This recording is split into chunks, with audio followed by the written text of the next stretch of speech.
Hi guys, welcome to a new video. So today we'll take a look at the fifth replay, and that's the fourth game against Folsson, and the first game with Folsson with 75 game speed, so that will be interesting. Once again, 1v1 on Dark Side Forest, so let's get right into it so we can see the races that we will see today.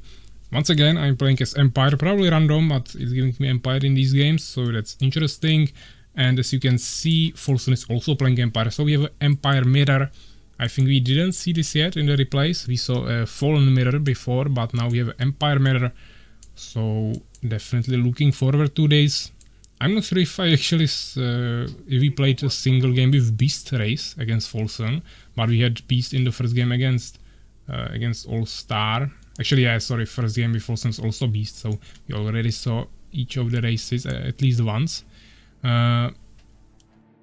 Yeah, now we are just talking about, I think, Suvek, but it doesn't really matter. Let's focus on the gameplay. I'm going for a quick balance strategy, of course, blocking the path with barracks. At 750 HP I will go for a farm, and here we see Folsson actually going for a closed base, or not closed, I mean this is closed base. This is a defensive position of a base that's usually not used on Dark Side Forest. It's used on maps like Dead Man's Land, where you have really open space and multiple entrances, and it's really hard to block something because you don't have this small entrance that you can just close. So then you make this small closed base, I mean, but it's not like the closed space. I'm not sure with these names, I'm making them up a little bit, but closed base would be probably called if it looks like this. This is like a fortified town hall, let's say. But we can see really strong focus on gold from Folsson. We also see swordsman immediately being made and going for a stone keep also really quickly. So he will definitely have scouting much sooner. I actually go for second barracks in the front. You don't see this too often from me. I usually build it in the back, but this position is so weird. This shape of this, I mean, this map is pretty balanced, but you have a ton of small details that are really different for each position, and this position, I don't like it too much, but it has this weird shape of this mountain, and because of that I actually decided to make this weird line of two barracks and a farm, and then I will probably just make a tower here that will be really well protected, and it's even actually pretty hard to shoot it from here because you have a ton of trees. For example, here you also have some trees, but it's of course a really different shape of the mountain. Here you don't even have trees, so each of the positions is a little bit different, but this one I decided to use it like this, so you can always try to play not just with map positions, but I mean not just with different positions on each maps, but also different positions or just one map, even on the Dark Side Forest, which is the most played map, of course. As you can see, he's playing like a defensive strategy here, but with a tower, but of course it will be much more effective here in the front.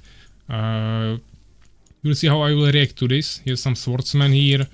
I have a peasant scout. I found out about the tower. Now I'm trying to run around. I think I will try to run behind the trees. Maybe build a tower there, but he will most likely just go there and stop me because he knows about me. So it's probably just a matter of time. Yeah, he's going there now. There is a temple trying to protect the tower, which is really good. And also, of course, making sure he has the healing. Now he killed the peasant. I actually wanted to move him away. He's checking for more peasants, but there was just one.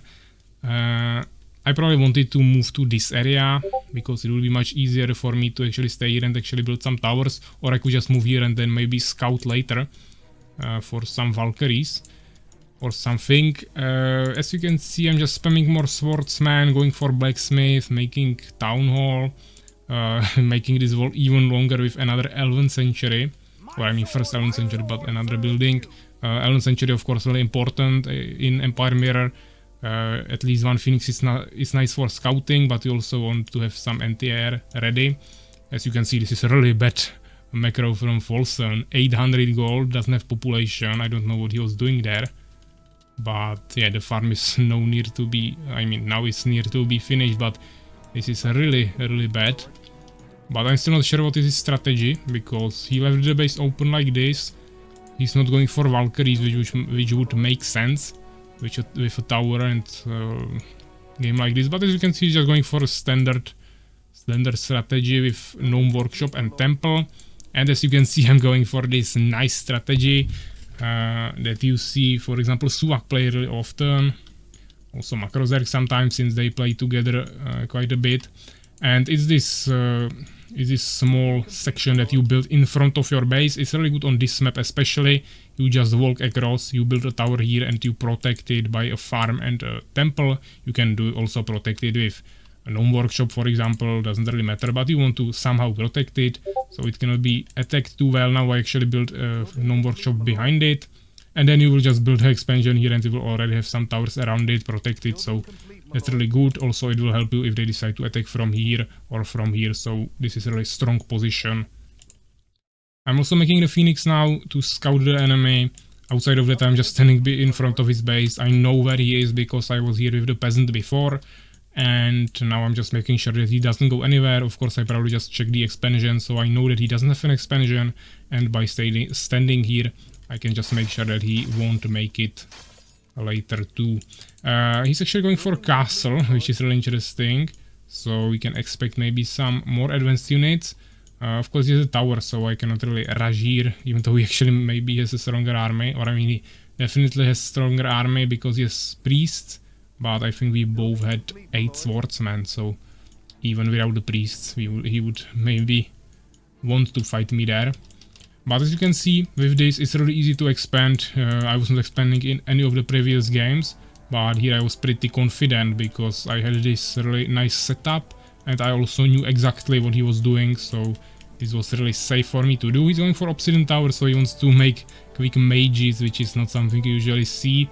I was showing you balanced strategy variations for Fallen, where I went for Void Walkers, for example, but with Empire you usually don't go for mages or knights like this in the mid-game, let's say.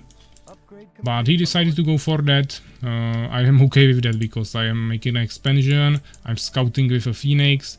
I mean, I could have scouted better and actually find out about this Obsidian Tower sooner, but I think I will actually find it anyways, eventually. He's making a second tower. Now I will actually, let's see what I will do here with the Phoenix. Maybe put on the Fog of War, but yeah, definitely I scouted here the Obsidian Tower. I also scouted everything here. He's building a second tower. I see everything. I just know exactly what he's doing. He has the Obsidian Tower. He's making a decree here. 11th century. Now he maybe got scared that I will go for Valkyries, because if I have a Phoenix, that means that I at least have a 11th century. So he's at least also trying to make that, but I mean, he has 2 towers, he'll make mages, so he shouldn't have problems with that.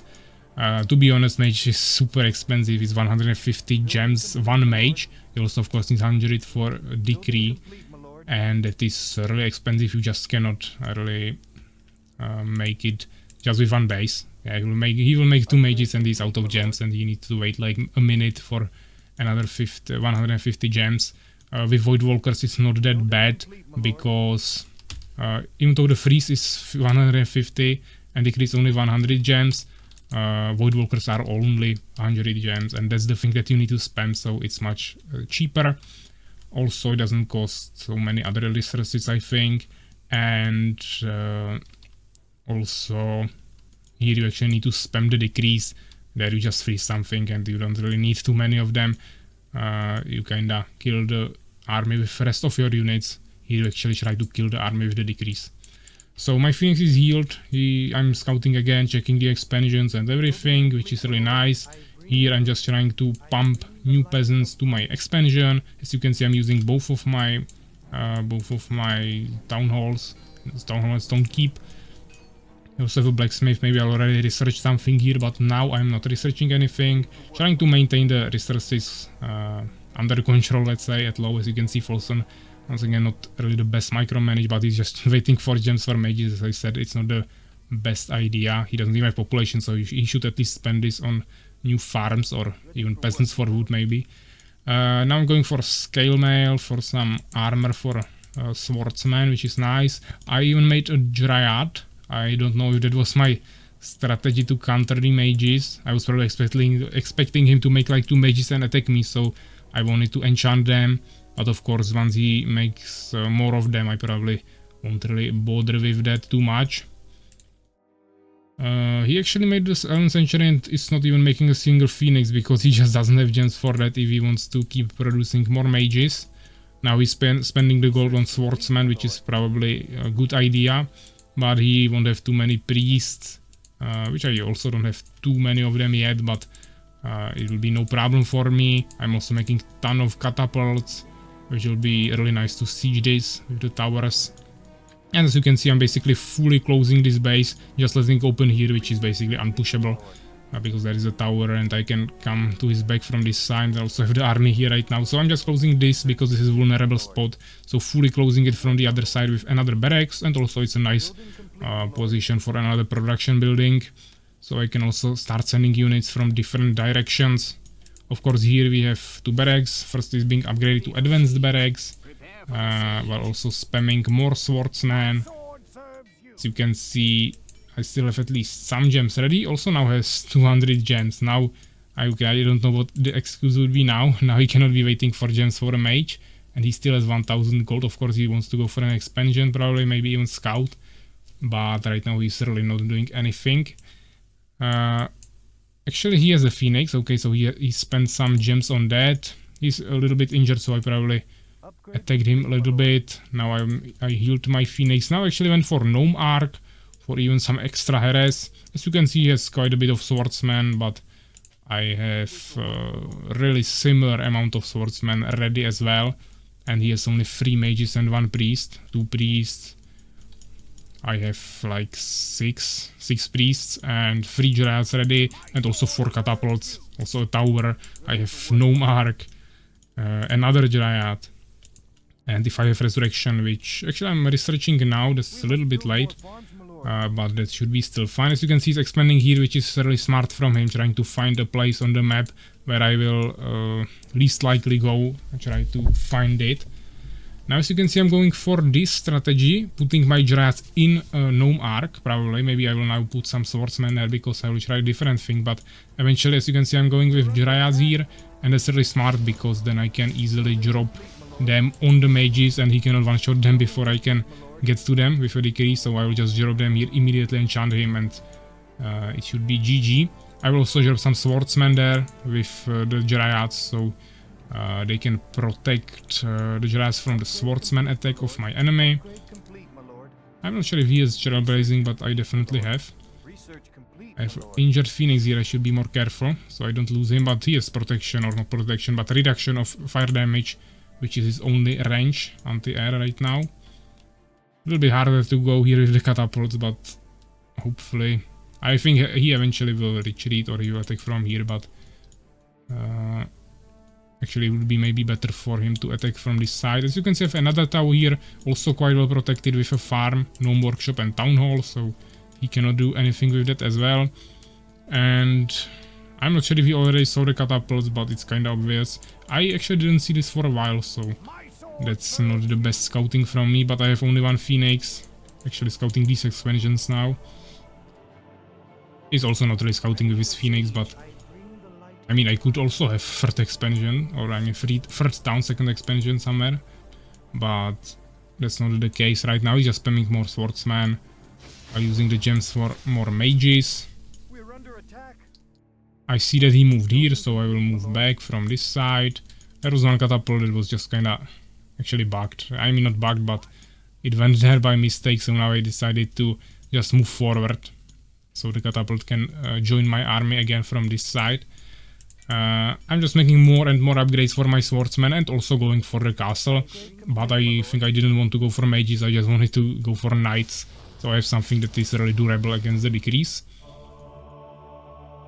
Of course now I should just start shooting him with catapults. Instead I just ran in like this. I probably didn't have the best groups ready.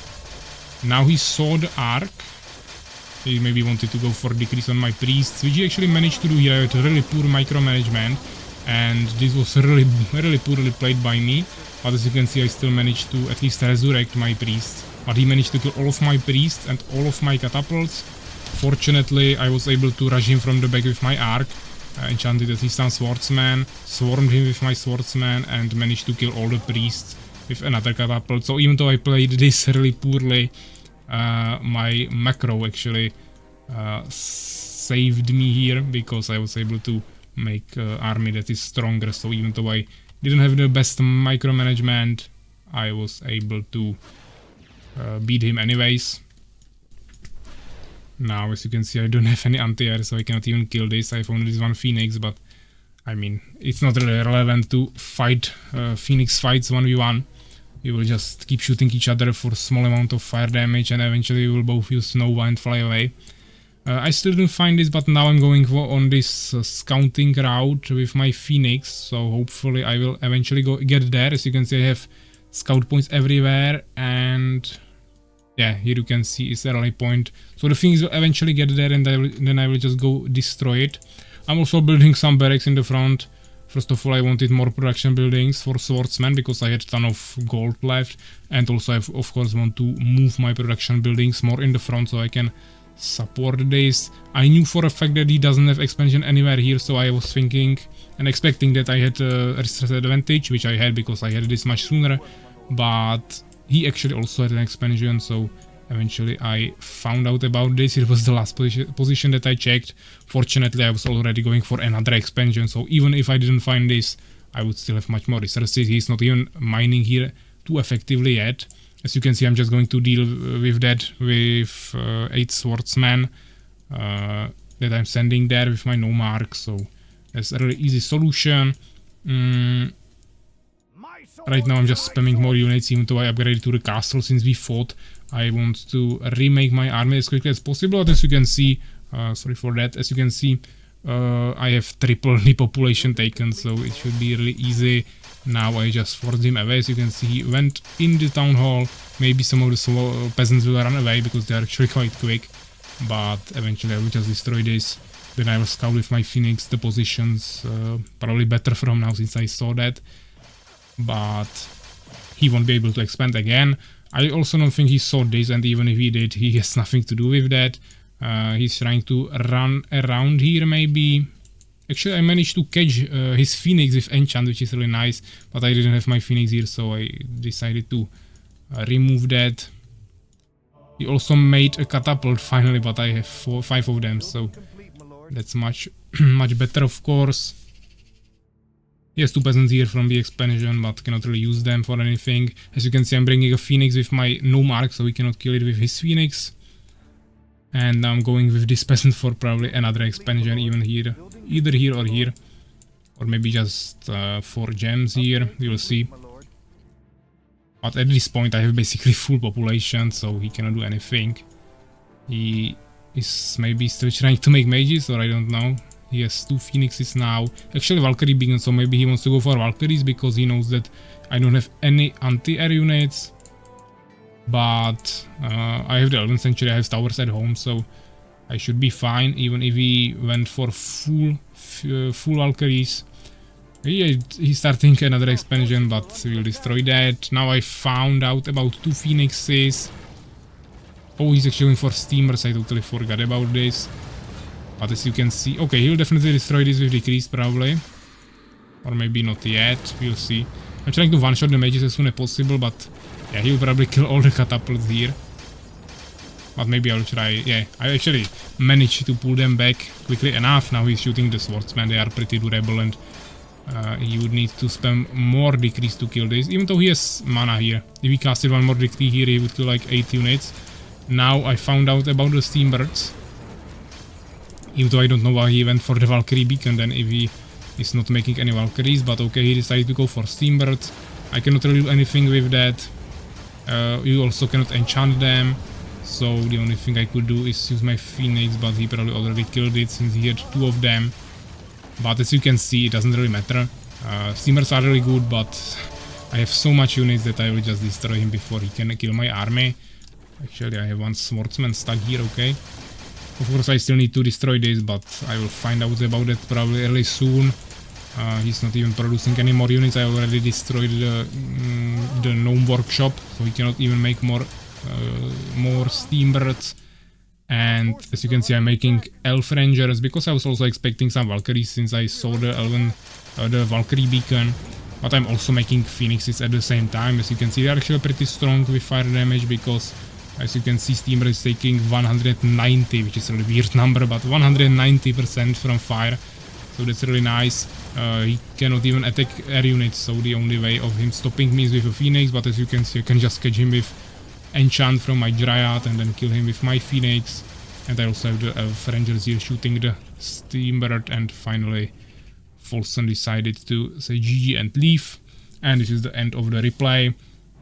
As you can see, towards the end of the game I was not even spending my resources anymore, but I had actually 3 bases now, and I knew that I already won, but at least I was still making some anti-air finally, so I was able to deal with anything that he could have prepared somewhere secretly. But of course I kinda knew that he only had these 2 Steambirds and like 2 Phoenixes. So yeah, this was the game. 25 minutes, the longest one yet. This is definitely not that usual, but he played really defensively. I was not really pushing him too, so I went for the expansion. I didn't have a reason to push him. I just made sure that I was scouting decently at least, even though he managed to make the expansion, but I found out about it pretty quickly and destroyed it, and then it was just a formality. So let's check the results here. As you can see, units actually pretty even. He killed me there with decrease really well, but I had so much more resources that I managed to make so many more units. Here you can see the resources, so definitely really well executed here. Pretty similar amount of researches, and that's basically everything. So once again, thanks for watching. I hope you learned something from this. It was a nice Empire mirror. And next time we'll take a look at the last game against Folsson. In a 1v1, he'll probably also be in some 2v2 games, but for now this will be everything with him. So just one more video and then we'll move on to another player, which I'm not sure who he is, but you can always see it on in the beginning of the video where I show you the replays, so you can take a look on that. So thanks for watching and take care, guys.